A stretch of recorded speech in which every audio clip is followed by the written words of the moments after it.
On vient donc au rapport qui porte le numéro 1, que je vous présente également, qui est l'approbation d'une prise de participation de la Société d'économie Pompes Funèbres de Chambéry et des communes associées dans le capital d'une société commerciale.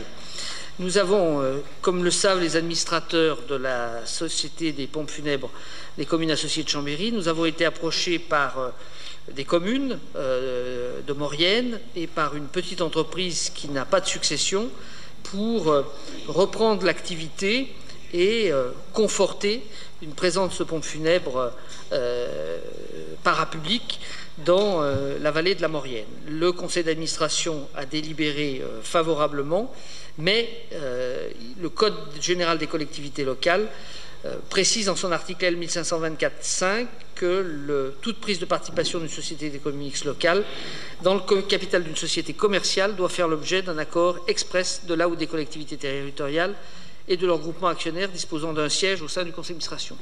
Ce qui veut dire que la ville de Chambéry, la commune de La Motte et la commune de Saint-Joire-Prieuré, et la ville de Chambéry vont devoir délibérer puisque Jean-Marc Léout, le maire de Saint-Joire, est administrateur et que les autres administrateurs sont des représentants du conseil municipal de Chambéry. Voilà. Y a-t-il des oppositions? Monsieur Fajot. Oui, il y aura mon opposition, mais je voulais m'exprimer, si je peux me permettre. Je crois que c'est un des premiers effets du changement du mode de gestion. Je crois qu'on était un certain nombre à être opposés sur l'évolution, même si c'est une SEM locale qui a été prise comme mode de gestion.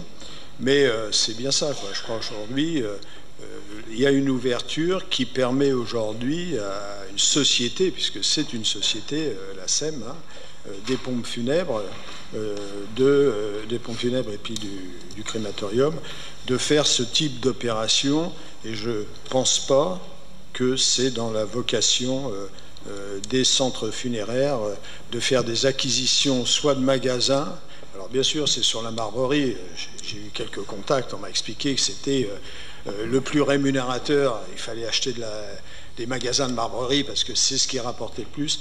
Mais je pense qu'on risque de perdre l'esprit même. Je veux dire, vous avez souhaité faire évoluer le statut, le mode de gestion, mais on risque d'avoir, c'est une dérive. Moi, je considère que c'est une dérive commerciale qui ne peut pas répondre. Et il pourrait y avoir aussi des effets prochains, parce que bon, pour l'instant, c'est certainement une petite affaire, mais il pourrait y avoir des effets prochains si cette Marbrerie tombait en redressement ou liquidation judiciaire, ce que j'espère pas, bien sûr, mais ça peut se produire, on le voit sans arrêt, des sociétés qui tombent comme ça en redressement ou liquidation judiciaire, et dans ce cas-là, évidemment, il y aurait des répercussions financières pour la SEM, avec peut-être aussi des répercussions pour les personnes, les familles, qui font appel à ce service qui était auparavant un service public.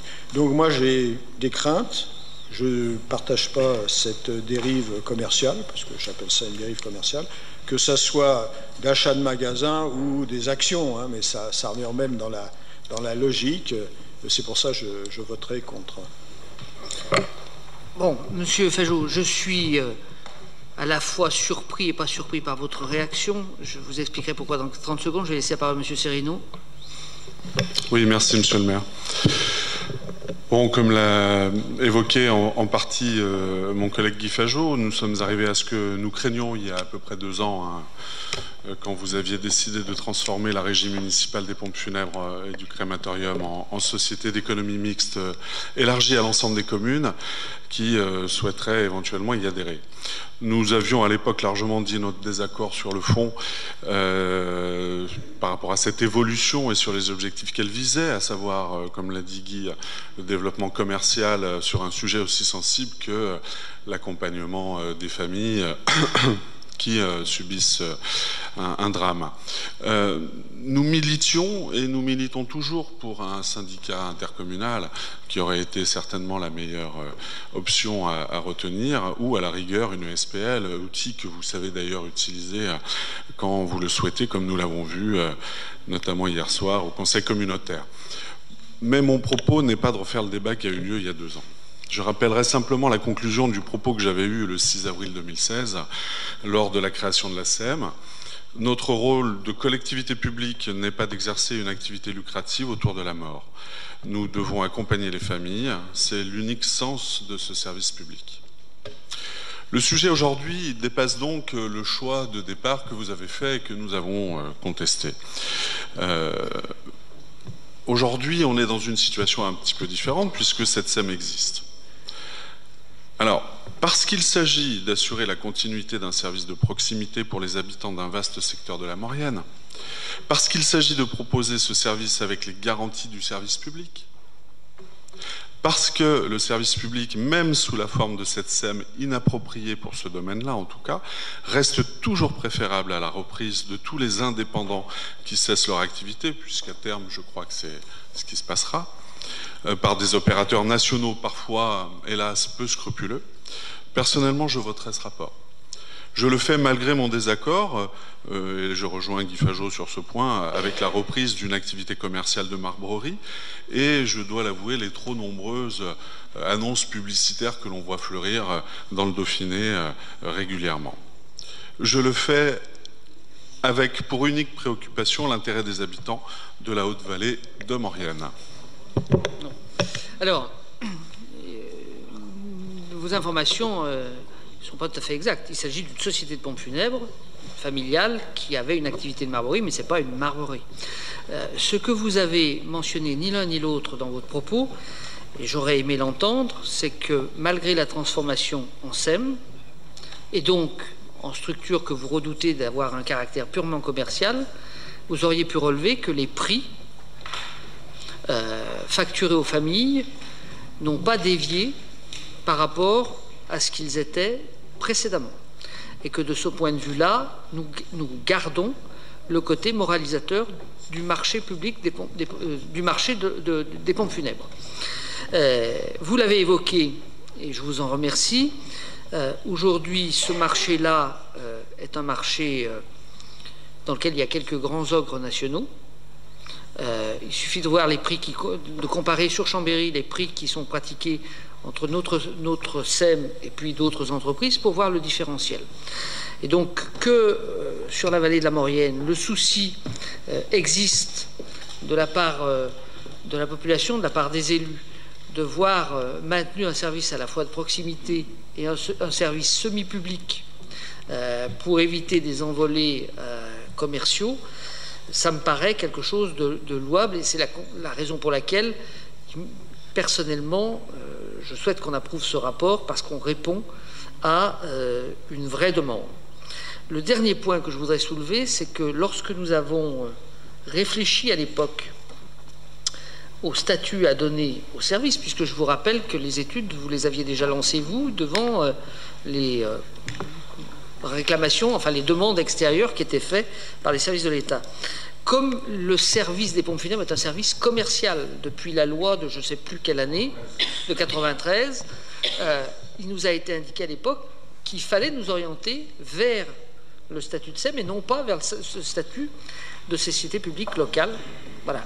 La société publique locale étant davantage là pour répondre à des questions d'aménagement, des questions de structuration véritablement publique. Donc voilà, ce que je constate avec satisfaction, c'est que nous continuons, et même si le maire de Chambéry n'est rien dans la société des pompes funèbres, je continue à recevoir des lettres de remerciements des familles sur la manière dont a été traité le corps de leurs défunts, l'ensemble de la cérémonie, lors de ce moment qui est toujours un moment très difficile de la vie.